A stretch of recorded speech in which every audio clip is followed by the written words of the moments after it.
Hello everyone, welcome back to my channel. तो आज की ये वीडियो उन सभी स्टूडेंट्स के लिए काफ़ी ज़्यादा यूज़फुल होने वाली है जिन स्टूडेंट्स ने बीए प्रोग्राम थर्ड सेमेस्टर में हिस्ट्री सब्जेक्ट को चूज़ किया था। हिस्ट्री सब्जेक्ट के अंदर उन्हें एक बुक पढ़नी होती है जिसका नाम है हिस्ट्री ऑफ इंडिया 1200 से 1550 तक।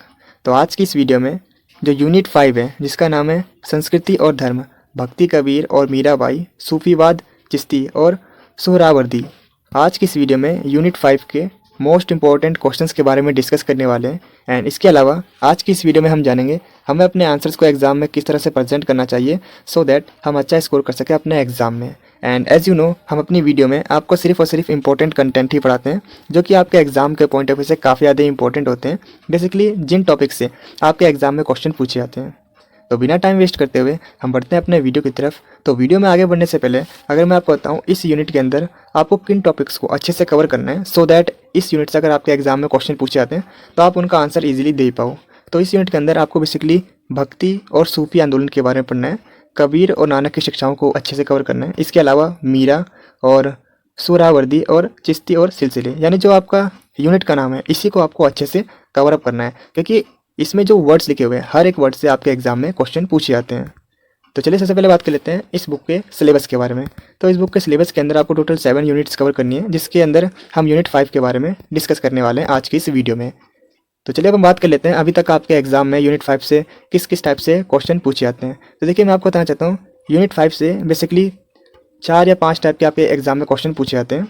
तो जो पहले टाइप का क्वेश्चन है जिसमें आपसे पूछा जाता है भक्ति आंदोलन के बारे में, यानी जो पहले टाइप का क्वेश्चन है उसमें आपसे भक्ति और सूफी आंदोलन से एक क्वेश्चन बनते हैं। भक्ति तथा सूफी आंदोलन का समीक्षात्मक मूल्यांकन कीजिए। क्या उन्हें सुधारात्मक आंदोलन कहना ठीक है? तो अगर हम बात करें भक्ति और सूफी आंदोलन से, ये अलग अलग ईयर में अलग अलग लैंग्वेज में आपसे एग्जाम में क्वेश्चन पूछे जाते हैं लेकिन इनका जो आंसर होता है वो सेम होता है। तो ये पहले टाइप का क्वेश्चन है भक्ति और सूफी आंदोलन से। तो चलिए हम बात कर लेते हैं इस यूनिट से जो सेकंड टाइप से आपसे क्वेश्चन बन सकता है। सेकंड टाइप का जो क्वेश्चन बनता है वो कबीर और नानक से बनता है। कबीर और नानक के विचार किस प्रकार समकालीन समाज की आलोचना करते हैं उसके बारे में बताइए। अब यही क्वेश्चन और अलग अलग लैंग्वेज में किस तरीके से पूछे जाते हैं, अलग अलग ईयर में आपके किस तरीके से पूछे गए हैं। कबीर और नानक के विचारों की सामाजिक अंतर्वस्तु का परीक्षण कीजिए। तो चलिए अब बात कर ले थर्ड टाइप का आपका जो क्वेश्चन है आपके एग्जाम में पूछा जाता है मीरा से। मीरा ने कृष्ण की भक्ति प्राप्त करने के लिए क्या किया, या फिर मीरा के लिए कृष्ण भ्रम नहीं बल्कि हकीकत है, इस पर टिप्पणी लिखिए। तो थर्ड टाइप का क्वेश्चन आपके एग्जाम में इस यूनिट से कुछ इस टाइप का पूछा जाता है। और जो फोर्थ टाइप का आपसे एग्जाम में क्वेश्चन पूछे जाते हैं, जो पूछा जाता है सूफी सिलसिले से, चिश्ती और सूफी सिलसिले से आपके एग्जाम में क्वेश्चन बनते हैं। तो ये मैंने अभी आपको बताया इस यूनिट से अभी तक आपके एग्जाम में टोटल अगर हम बात करें 4 से 5 टाइप से आपसे क्वेश्चन पूछे जाते हैं। तो चलिए अब एक एक करके हर एक क्वेश्चन के, हर एक टाइप के क्वेश्चन के हमें आंसर किस तरीके से एग्जाम में प्रोवाइड करने हैं उसके बारे में जान लेते हैं, किस तरीके से हमें अपने आंसर्स को एग्जाम में प्रेजेंट करना है। तो बिना टाइम वेस्ट करते हुए हम बढ़ते हैं अपने वीडियो की तरफ। और अगर आपको ये वीडियो यूजफुल लगे तो प्लीज़ इस वीडियो को ज़्यादा से ज़्यादा लाइक, शेयर एंड सब्सक्राइब कीजिए। तो बिना टाइम वेस्ट करते हुए बढ़ते हैं अपने वीडियो की तरफ। तो सबसे पहले हम बात करने वाले हैं जो आपके पहले टाइप का क्वेश्चन पूछा जाता है आपसे एग्जाम में, जिसमें आपसे भक्ति आंदोलन के बारे में बेसिकली पूछा जाता है। भक्ति तथा सूफी आंदोलन के बारे में बताइए, उनका मूल्यांकन कीजिए। तो इसका आंसर हम कुछ इस तरीके से प्रेजेंट करेंगे। 13वीं से 15वीं शताब्दी के भक्ति आंदोलन के उदय के कई सामाजिक और धार्मिक और राजनीतिक कारण थे। देखिए, कोई भी आंदोलन होता है तो उसके कुछ ना कुछ रीजंस होते हैं, कुछ ना कुछ कारण होते हैं। तो ठीक इसी तरीके से जो भक्ति आंदोलन हुए थे उनके कुछ सामाजिक, धार्मिक और राजनीतिक कारण थे। अगर हम बात करें धार्मिक कारण के बारे में तो वो था कर्मकांड और अंधविश्वास, क्योंकि उस टाइम अंधविश्वास काफ़ी ज़्यादा फैल गया था जिसकी वजह से ये आंदोलन चले। इसके अलावा आध्यात्मिक आवश्यकता, लोगों को आध्यात्मिक आवश्यकता की काफ़ी ज़्यादा नीड थी क्योंकि उस टाइम के जो अंधविश्वास थे वो काफ़ी ज़्यादा बढ़ते जा रहे थे। इसी रीजन की वजह से ये कुछ धार्मिक कारण है। इसके अलावा कुछ सामाजिक कारण थे जैसे जातीय व्यवस्था, और उस टाइम महिला की जो स्थिति थी वो काफ़ी ज़्यादा बेकार थी और समाज में असमानता फैली हुई थी। अगर हम आर्थिक कारण के बारे में बात करें तो आर्थिक कारण के अंदर सामंती शोषण, यानी जितने भी जो अमीर लोग थे वो गरीबों का शोषण करते थे। इसके अलावा संसाधनों का असमान वितरण, यानी जो संसाधन है वो किसी लोगों के पास ज़्यादा है और कुछ लोगों के पास कम होंगे। तो इस तरीके से संसाधनों का असमान वितरण था, यानी कुछ लोग काफ़ी ज़्यादा अमीर थे और कुछ लोग काफ़ी ज़्यादा गरीब थे। तो ये सभी वो रीजंस थे जिनकी वजह से ये आंदोलन हुए। वैसे रीजंस आपके एग्जाम में काफ़ी कम पूछे जाते हैं। बेसिकली आपसे एग्जाम में पूछा जाता है इसका क्या इम्पैक्ट पड़ा, क्या प्रभाव पड़ा, उसके बारे में बताइए। तो अगर हम इसके प्रभाव के बारे में बात करें तो इसे हम 2 टाइप से डिवाइड कर सकते हैं। पहले टाइप में हम बताएंगे क्या क्या सामाजिक प्रभाव पड़े, दूसरे टाइप में हम बताएंगे धार्मिक प्रभाव क्या पड़े। तो अगर हम सामाजिक प्रभाव के बारे में बात करें तो इसके अंदर जाति व्यवस्था पर चोट, महिलाओं की स्थिति में सुधार, सामाजिक भाईचारा बढ़ा और शोषित और वंचित वर्गों की जागरूकता, समाज सुधार। तो ये सभी वो सामाजिक कारण थे, माफ़ी चाहता हूँ, ये सभी वो सामाजिक प्रभाव हुए इस आंदोलन के बाद। अगर हम धार्मिक प्रभाव के बारे में बात करें तो इसमें ईश्वर भक्ति का प्रसार हुआ, व्यक्तिगत भक्ति का विकास हुआ, कर्मकांड और जो अंधविश्वास जो फैले हुए थे उनका विरोध हुआ, और धार्मिक सहिष्णुता, इसका मतलब होता है सभी धर्मों को समान सम्मान मिला। और इसके अलावा नए धार्मिक संप्रदाय, ये सब इसके धार्मिक प्रभाव के अंदर आते हैं। फर्स्ट पॉइंट है जाति व्यवस्था पर चोट। तो देखिए इस टाइम पीरियड के जितने भी जो भक्ति जो संत थे, जैसे कबीर, रविदास और बाकी जितने भी जो संत थे, उन्होंने जाति भेदभाव का विरोध किया और उन्होंने क्या बताया कि हम सभी एक ही ईश्वर की संतानें हैं, और उन्होंने समानता का संदेश दिया, यानी सभी के सभी इक्वल हैं। नेक्स्ट है महिलाओं की स्थिति में सुधार। भक्ति आंदोलन ने महिलाओं को ईश्वर की भक्ति में भाग लेने का अधिकार दिया। मीराबाई और अन्य जितने भी जो महिला संत थी, उन्होंने भक्ति आंदोलन में महत्वपूर्ण भूमिका निभाई, यानी इसमें जो महिलाएं उन्होंने बढ़ चढ़कर भाग लिया, जिससे कि जो महिलाओं की स्थिति है वो पहले से काफ़ी ज़्यादा बेटर हो गई, महिलाओं की स्थिति में सुधार हुआ। नेक्स्ट पॉइंट है सामाजिक भाईचारा। तो इन आंदोलनों से क्या हुआ, सामाजिक जो भाईचारा है वो बढ़ा, जो हिंदू मुस्लिम के बीच जो लड़ाई थी वो खत्म हुई और सब के सब एकजुट हो गए, यानी कि एकता को बल मिला। नेक्स्ट है शोषित और वंचित वर्गों की जागरूकता। अब जितने भी जो शोषित या निम्न वर्ग के जितने भी जो जाति के लोग थे, इन्होंने भी इस आंदोलन में बढ़ चढ़ के भाग लिया और उन्हें भी इसमें सम्मान मिला, यानी कि उन्हें भी समाज में एक स्थान मिला। नेक्स्ट है सामाजिक सुधार। सामाजिक सुधार क्या हुआ, जितने भी जो हमारे समाज में कुप्रथाएं थी, जैसे कि बाल विवाह, सती प्रथा, छुआछूत, इन सभी का विरोध हुआ। तो चलिए अब हम बात कर लेते हैं भक्ति आंदोलन के धार्मिक प्रभाव के बारे में। इसमें पहला पॉइंट है ईश्वर भक्ति का प्रसार। तो इसमें जितने भी जो भक्ति आंदोलन थे, उन्होंने ईश्वर की भक्ति के लिए स्थानीय भाषा, यानी कि जो लोकल लैंग्वेज होती है, उनका इन्होंने यूज़ किया, जिससे कि जन जन तक ये संदेश पहुंचा, यानी कि हर जो आम जनता है वो भी इससे जुड़ सके, ईश्वर से जुड़ने में आसानी हुई। नेक्स्ट पॉइंट है व्यक्तिगत ईश्वर का विकास। तो इन्होंने क्या बताया, जितने भी जो भक्ति आंदोलन में शामिल थे, इन्होंने बताया कि अगर हमें ईश्वर तक पहुंचना है तो उसके लिए हमें किसी मध्यस्थ या पुरोहित की आवश्यकता नहीं है, पूजा पाठ करने की जरूरत नहीं है, कोई भी कर्मकांड या अनुष्ठान करने की जरूरत नहीं है। उसका एक सरल मार्ग है, जो क्या है, सच्चे मन से ईश्वर की आराधना करो तो आपको ईश्वर मिलेंगे। तो ये इनके कुछ सिंपल कॉन्सेप्ट थे। तो चलिए अब हम बात कर लेते हैं इसके नेक्स्ट पॉइंट के बारे में। नेक्स्ट पॉइंट है कर्मकांड और अंधविश्वास का विरोध। तो जितने भी जो भक्ति आंदोलन के लोग शामिल थे, उन संतों ने क्या कहा, ये जो रीति रिवाज है, ये जो पूजा पाठ है, ये करने से कोई फायदा नहीं है, इससे आपको ईश्वर नहीं मिलेंगे। अगर आपको ईश्वर को प्राप्त करना है तो सच्चे मन से ईश्वर की आराधना करो, आपको ईश्वर जरूर मिलेंगे। नेक्स्ट पॉइंट है धार्मिक सहिष्णुता। इसमें धार्मिक सहिष्णुता का मतलब है जो धार्मिक जो आंदोलन हुए, इनसे सभी धर्मों को समान सम्मान मिला। नेक्स्ट है नए धार्मिक संप्रदाय। अब ये जो धर्म आंदोलन हुआ था, इससे काफ़ी सारे नए संप्रदायों का विकास हुआ, जिन्होंने समाज में धार्मिक और नैतिक मूल्यों को मजबूत किया। तो अगर आपको ये वीडियो यूजफुल लगे तो प्लीज़ इस वीडियो को ज़्यादा से ज़्यादा लाइक, शेयर एंड सब्सक्राइब कीजिए। Thanks for watching this video. Kabir एवं नानक की शिक्षाओं से रिलेटेड आपके एग्जाम में इस यूनिट से सेकंड टाइप का क्वेश्चन देखने को मिलता है, जिसमें हमसे पूछा जाता है कबीर और नानक के विचार किस प्रकार समकालीन समाज की आलोचना करते हैं, इसके बारे में बताइए। या यही क्वेश्चन और किस तरीके से अलग अलग लैंग्वेज में आपसे पूछे जाते हैं, कबीर एवं नानक की शिक्षाओं पर विचार विमर्श कीजिए। यानी बेसिकली आपसे एग्जाम में पूछा जाता है कबीर और नानक के विचार क्या थे, उनके बारे में बताइए, और ये इतने ज़्यादा लोकप्रिय कैसे हो गए थे, लोगों के बीच इतने ज़्यादा पॉपुलर कैसे हो गए थे, इसके बारे में बताइए। और उन्होंने समकालीन समाज को की आलोचना क्यों की थी, उसके बारे में बताइए। तो कुछ इस तरीके से अलग अलग लैंग्वेज में आपसे एग्जाम में क्वेश्चन पूछे जाते हैं। तो चलिए हम बात करते हैं हमें अपने आंसर्स को एग्जाम में किस तरह से प्रेजेंट करना है। तो हमें अपने आंसर को एग्जाम में कुछ इस तरीके से प्रेजेंट करना है। देखिए, सबसे पहले मैं आपको बताना चाहता हूँ, कबीर और जो गुरु नानक थे, वो दोनों ही अपने समाज के, अपने टाइम के धार्मिक और जो सामाजिक असमानता फैली हुई थी, या जितने भी जो अंधविश्वास थे, जैसे कि पूजा पाठ एक्सेट्रा, और जितने भी हमारे समाज में जाति भेदभाव या अंधविश्वास या ऐसी जितनी भी जो सामाजिक कुरीतियाँ फैली हुई थी, इन दोनों ने इसका कट्टर विरोध किया था, काफ़ी ज़्यादा विरोध किया था। और इसके साथ ही इन दोनों ने ही हिंदू मुस्लिम एकता पर बल दिया था, इसका समर्थन किया था। और इसके साथ ही मैं आपको बताना चाहता हूँ, जो कबीर जी थे, वो पहले कवि होने से पहले एक समाज सुधारक ही थे, जो छुआछूत, जात पात, ऊंच नीच, हिंसा और अंधविश्वास जैसे जितने भी ये समाज में जो कुरीतियाँ फैली हुई थी उनका इन्होंने काफ़ी ज़्यादा विरोध किया था। अब कबीर जी क्या मानते थे, उनका मानना ये था कि हम जितने भी मनुष्य हैं वो एक ही ईश्वर की संतान हैं, यानी जो गॉड है वो एक ही है। तो इस तरीके से इनकी कुछ शिक्षाएं थी जिन्होंने लोगों को काफ़ी ज़्यादा प्रेरित किया। तो चलिए एक एक करके इनकी शिक्षाओं के बारे में हम बात कर लेते हैं।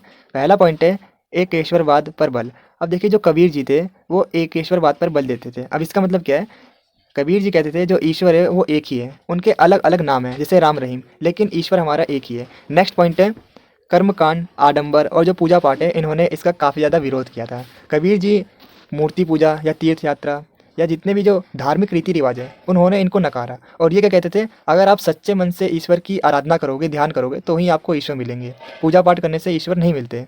नेक्स्ट है सामाजिक समानता।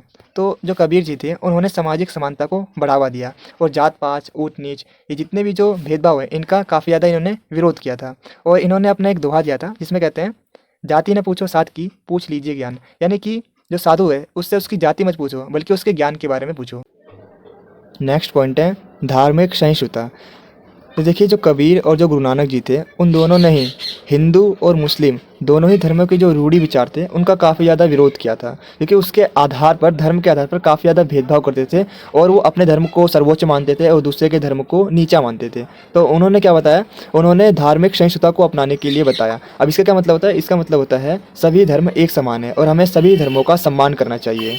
नेक्स्ट पॉइंट है निरंकार ईश्वर का सिद्धांत। तो कबीर जी के अनुसार जो ईश्वर है उसका कोई भी रंग, रूप या आकार नहीं है, वो निरंकार, निर्गुण और सर्वव्यापी है, यानी वो सभी जगह मौजूद है और हम उसे मूर्ति या इसमें ढूंढते हैं तो वो गलत चीज़ है।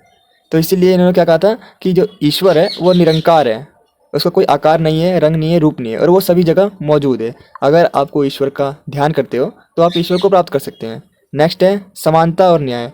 तो कबीर जी ने सामाजिक असमानताओं, जात पात, धर्म और जो अंधविश्वास फैले थे उनका विरोध किया था, उनके खिलाफ आवाज़ उठाई थी और सभी मनुष्यों को एक समान बताया था। तो चलिए हम बात कर लेते हैं नेक्स्ट पॉइंट के बारे में। जो हमारा 7वां पॉइंट है वो है हिंसा का विरोध। तो देखिए जो कबीर जी थे वो हिंसा का विरोध करते थे और वो उन लोगों से घृणा करते थे जो कि दूसरे जीवों को मार के खाते हैं। नेक्स्ट पॉइंट है मूर्ति पूजा का खंडन। तो जो कबीर जी थे उन्होंने मूर्ति पूजा का खंडन किया और इसके स्थान पर उन्होंने निरंकार ईश्वर की आराधना करने पर बल दिया। उन्होंने बताया कि अगर आपको ईश्वर से कनेक्ट होना है तो सच्चे मन से उनका ध्यान कीजिए, इसके लिए आपको मूर्ति पूजा या बाकी जो चीज़ होती है वो करने की ज़रूरत नहीं है। नेक्स्ट है कर्म की प्रधानता पर बल दिया।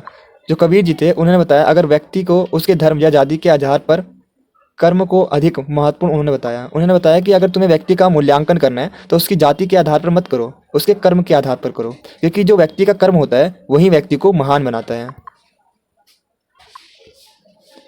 तो चलिए हम बात कर लेते हैं जो कबीर जी थे और नानक जी थे उनके ये जो शिक्षाएं थे वो इतनी ज़्यादा लोकप्रिय क्यों हुई लोगों के बीच में। तो इसका जो पहला रीज़न आता है वो है सरल भाषा और स्पष्ट संदेश। तो जो कबीर जी थे और जो गुरु नानक जी थे उन्होंने अपने जो शिक्षाएं हैं उन्हें सरल भाषा में बताया लोगों को, यानी कि जो जनता के जो भाषा समझ में आए उस लैंग्वेज में बताया, यानी लोकल लैंग्वेज में बताया, जिससे कि ये जनता के प्रति काफ़ी ज़्यादा लोकप्रिय भी हो गए।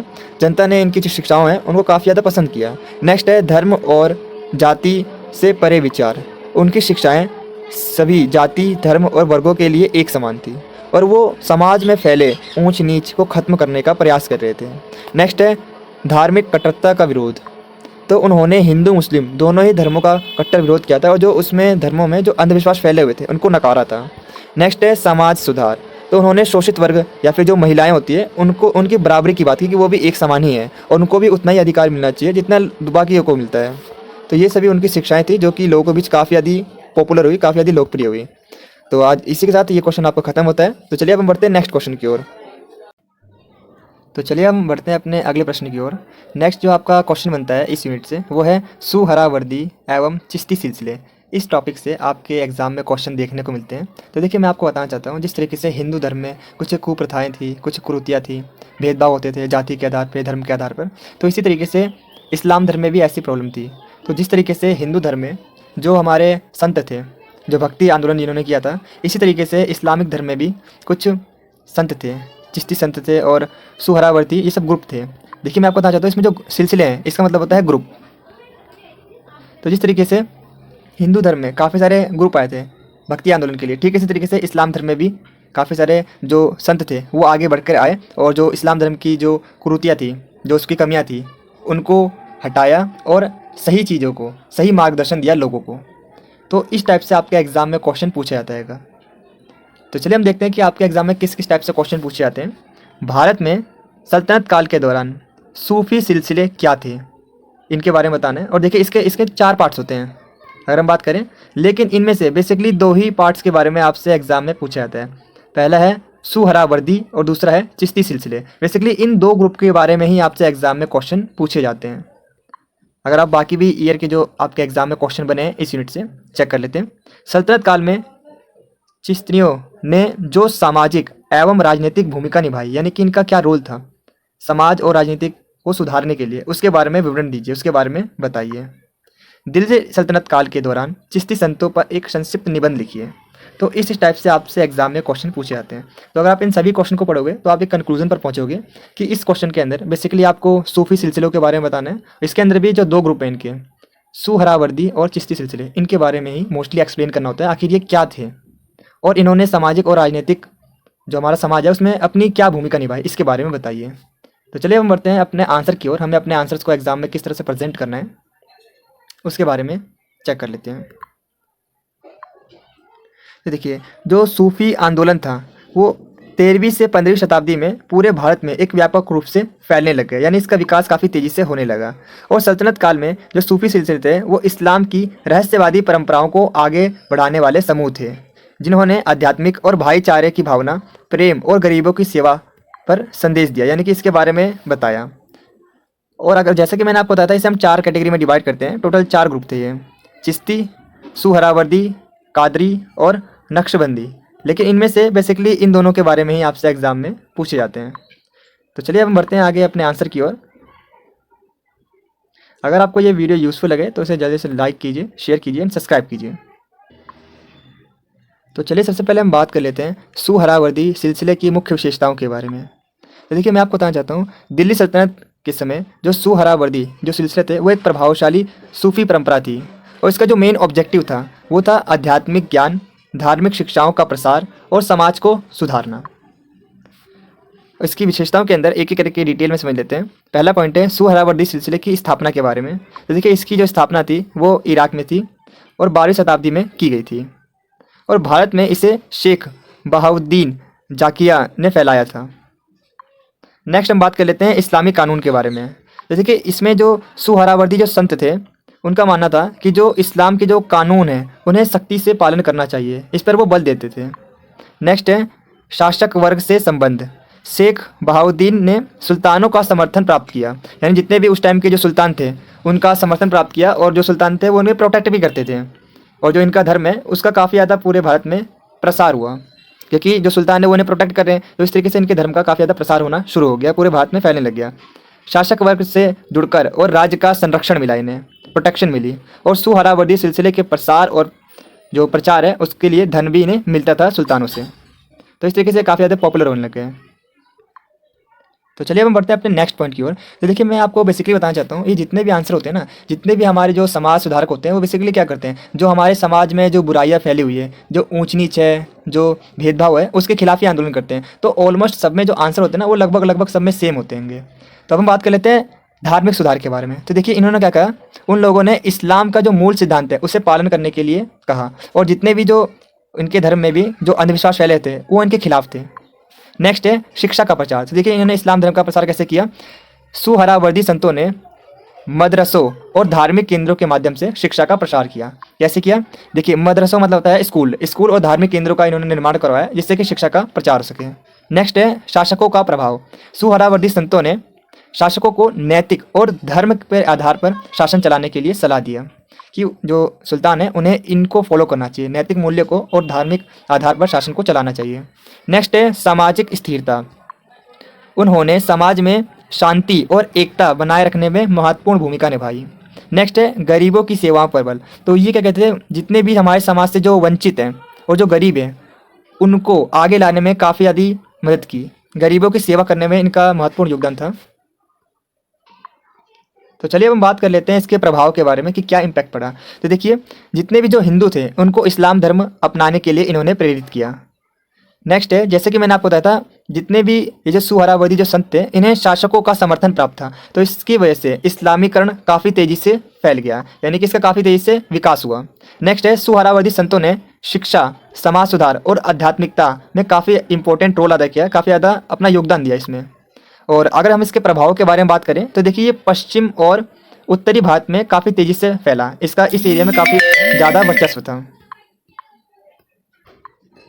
तो चलिए अब हम बात कर लेते हैं चिश्ती सिलसिले की प्रमुख विशेषताओं के बारे में। तो देखिए, जो चिश्ती सिलसिले थे वो भी इन्हीं सिलसिलों में से एक प्रमुख ग्रुप थे।